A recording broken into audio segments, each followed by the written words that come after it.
Hello mga boss, kumusta? So ngayong araw, i-update ko kayo dun sa Enduro 125 project ko na nire-restore natin.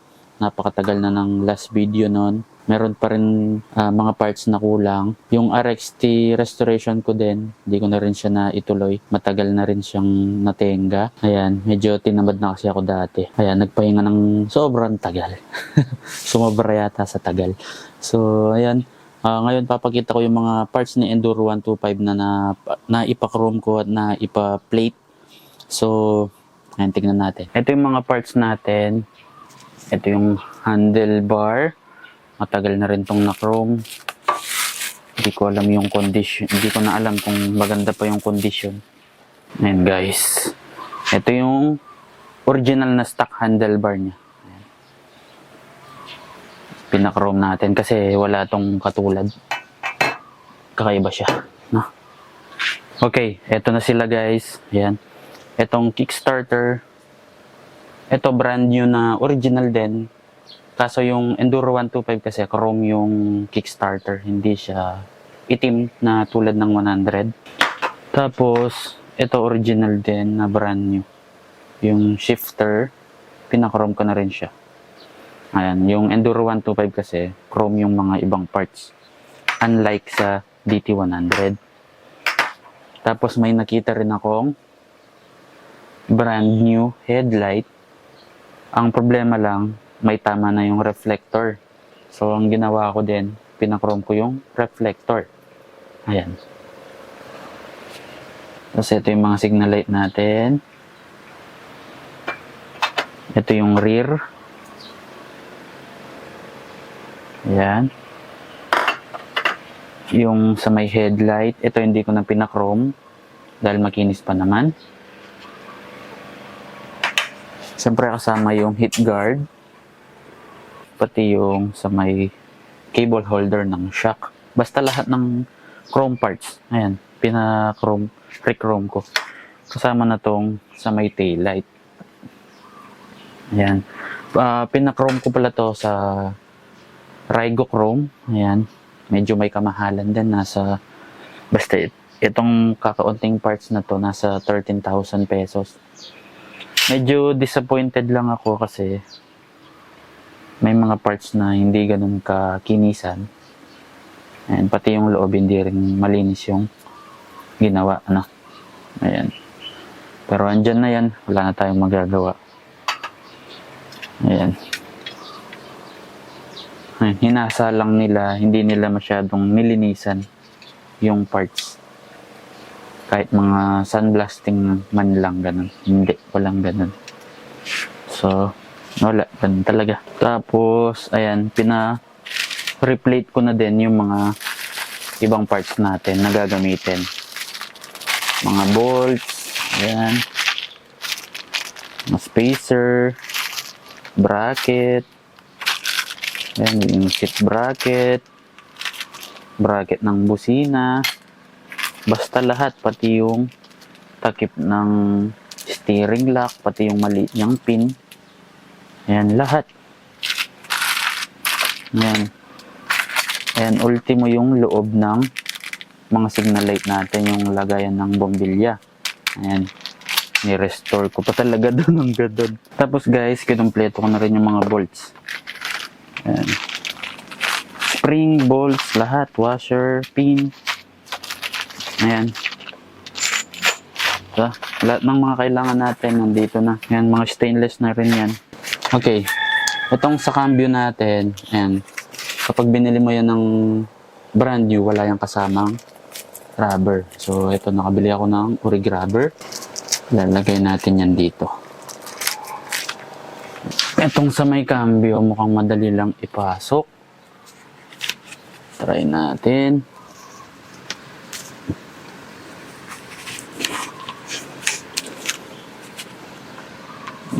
Pasok naman siya agad. So, ayan o. Nilagyan ko ng konting tubig at sabon. Pakahirap ilabas eh.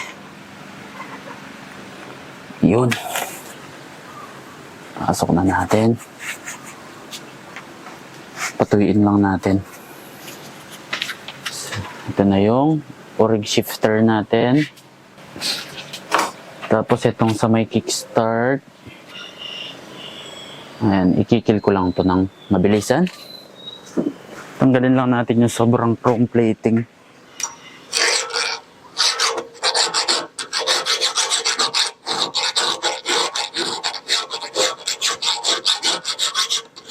Medyo pumapasok na siya dito eh. Matagal yung kikil kaya power tools ko na.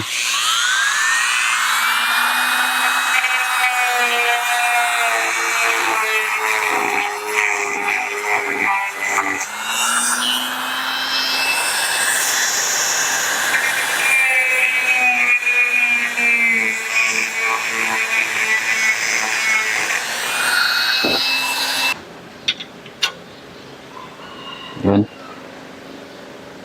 Yun. Konting-konti lang. Ang mahirap lang ilagay dito talaga, yung lock niya. Dahil, ayan, spring washer yung gamit. Tapos may washer pa dito. Tapos, lalagay itong clip. Napakahirap ipasok. Ayan guys. So ayan guys, nagawan ko siya ng paraan. Ayan. Kinalsok siya dun sa shock spring remover natin. Ayan. Ayan, i-press ko na yung spring. Okay, nailusot ko na yung pin. Ngayon, i-release natin yung pressure para mag-lock yung clip. Yung clip pala, hindi pin. Okay, nailock ko na yung clip. Ayan, nakalock na siya sa loob ng washer kasi may parang groove pa yung washer na to eh.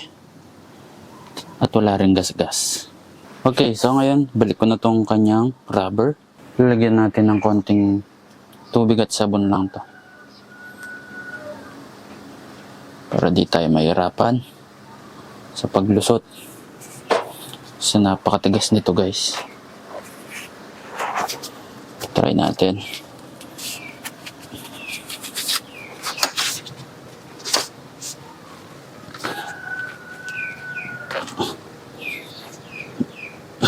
Yun. Ayan. Pumasok agad. Tubig at sabon lang. Patuyin lang natin. Pati yung rubber niyan urig. Kasi meron siyang Yamaha logo. Tapos na tayo dito sa kickstart. Sa shifter. So, doon na tayo sa mga signal lights. Sa mga signal lights naman, may mga nabili na akong mga urig lens. Ayan. Ayan, matanda na rin, no?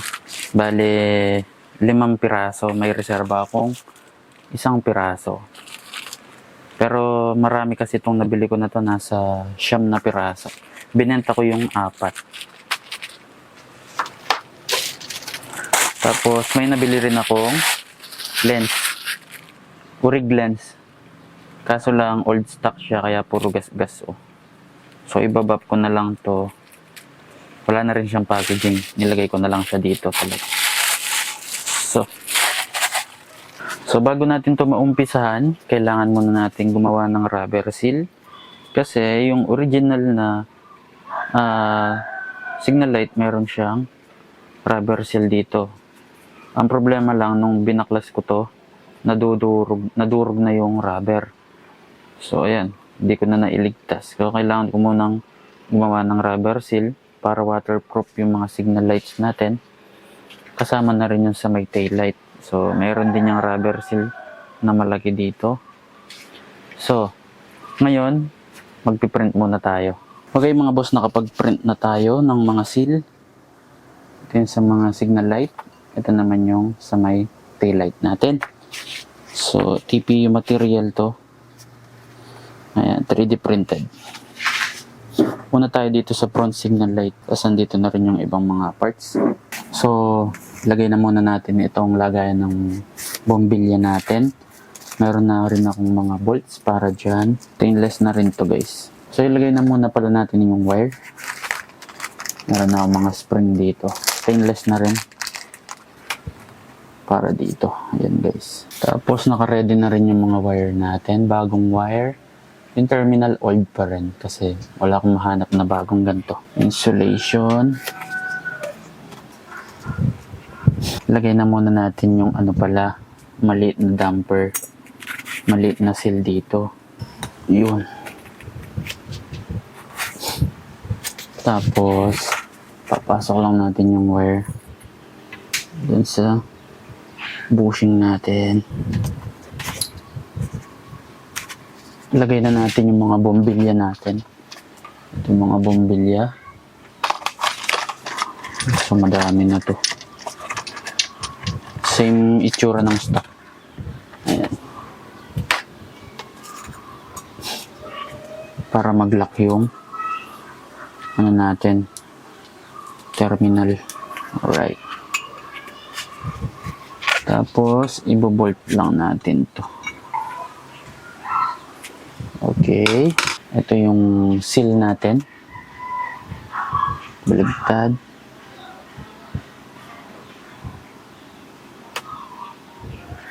Tapos, yung isang lens na bago.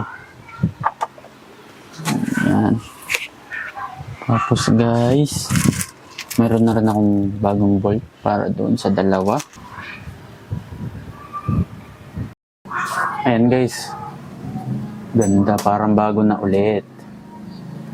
Itong likuran, iba rin yung bolt nito. So, ito yung lagayan ng bumbilya niya. Lagay lang natin yung wire. So, hindi ko muna ilalagay yung terminal ng wire, mga wire, kasi hindi pa ako sure sa haba. Kung gaano kahaba. Kasi nung ni-restore ko to, sira-sira na yung wire. Ilalagay ko tong bulb para mag-lock siya. Tapos, pasok lang natin dito. Pasok natin ang buo doon. So, yung mga signal light na to, one wire lang siya, no?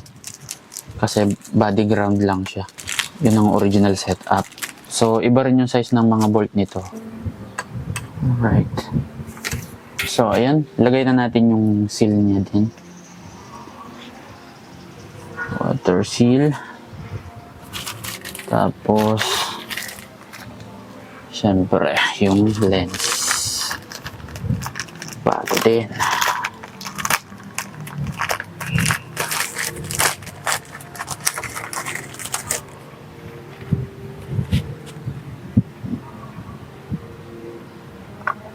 Made in Japan.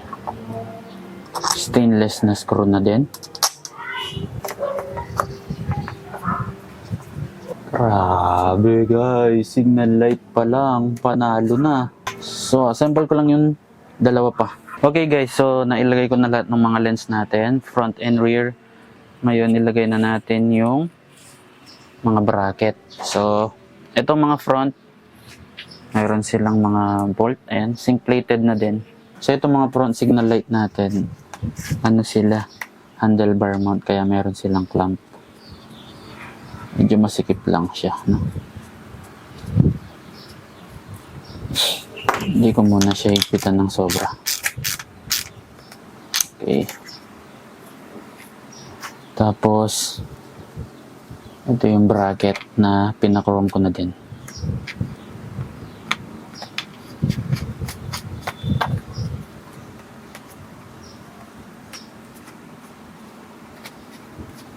Okay. Tapos, yung kanyang clamp. Ayan. Tapos, meron pa yung mga screw, yung original lock washer. Alright. So, ayan. Ganda. Tapos na yung mga front signal light natin. Ganda, di ba? So, meron pa tayong panglikod. Panglikuran naman. So, meron tayong bolt dito. Sa dito. So, meron tayo dito mga spacer. Kasama to ng rear signal light. Chrome din to, guys. Yung kanyang bolt. Lock washer. Yung nut. Dito naman tayo sa taillight. Ayan. So, yung taillight natin, nagawan ko na yan ng seal. Tapos, gumawa rin ako ng damper. So, kasi yung damper, na-orig na damper niya, matigas na. Ayan. may mga crack-crack na. So, ayan, 3D printed. Pati yung likod, kinopya ko na din. So, ang problema lang, dahil medyo matigas tong TPU na to, mas mahirap siyang install. So, dalawang version yan. Mayroong madaling i-install na malaki yung butas dito. Kaso hindi siya masyadong fit. Ito talaga, sakto talaga to. Kaso mahirap siyang ilagay. Dito yan. Original na nakalagay. Yan. Diyan. Sa likod nito. So, pisa natin sa side na to.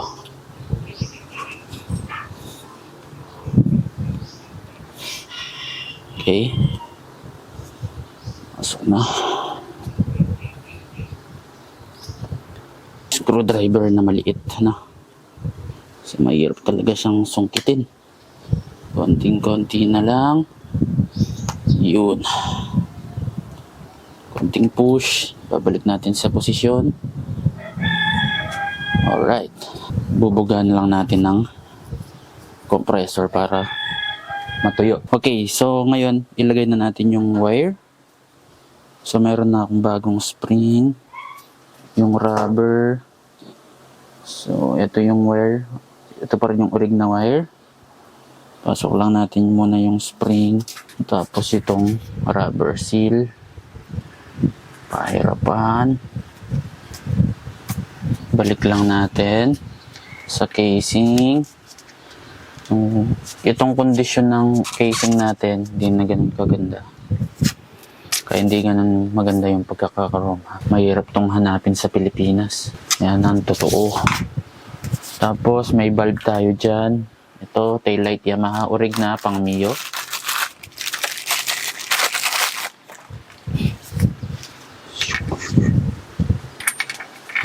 Lagay lang natin. Okay, yun na. Seal dito. At yung lens.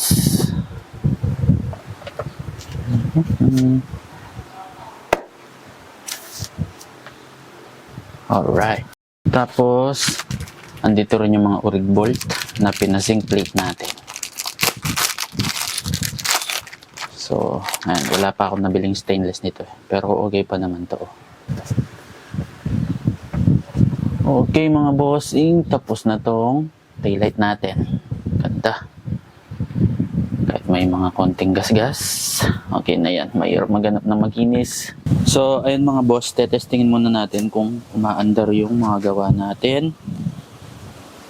Itong taillight, ground, maandar, kabila, maandar, brake light, mga rear signal light, maandar, maandar din.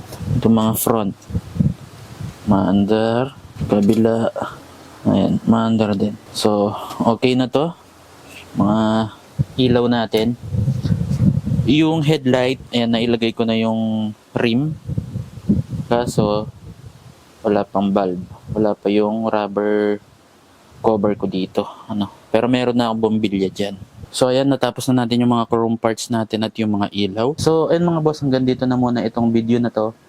Sa susunod na video, kung makumpleto ko na yung mga engine parts natin, ay ma-assemble na natin yung engine. So, ayan, hanggang dito na lang. Ride safe sa inyong lahat.